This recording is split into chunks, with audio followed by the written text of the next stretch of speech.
I've interviewed several geologists who've said that now we're putting carbon, these are people who are experts on past extinction eras, that we're putting carbon into the atmosphere right now at a faster rate than during most of the 5 previous mass extinctions. In your opinion, what sort of a time frame are we looking at before we might hit a tipping point, and after that's reached, before radical adaptations are needed for us to even survive on a very different planet Earth? Yeah, well, we often look at some of these past extinction events as examples of what we call rapid changes in the system, rapid climate change and rapid collapse of ecosystems. But it turns out that when we're referring to those situations, and we call them rapid, it's nothing compared to what we are doing today. We are increasing CO2 levels in the atmosphere at rates far greater than any of the most rapid events that happened in the deep geological past. There is no precedent for what we are doing to the atmosphere. It is an uncontrolled experiment whereby we are literally releasing all of the carbon dioxide that nature had locked up over 100 million years down beneath the surface of the Earth. And we're releasing all of that carbon dioxide now, all that carbon in the form of carbon dioxide, at a rate 1 million times faster, a time frame of a century, not 100 million years.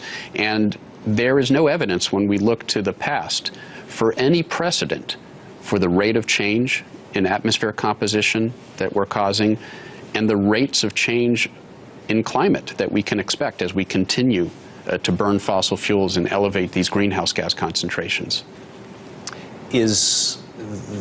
So you're suggesting that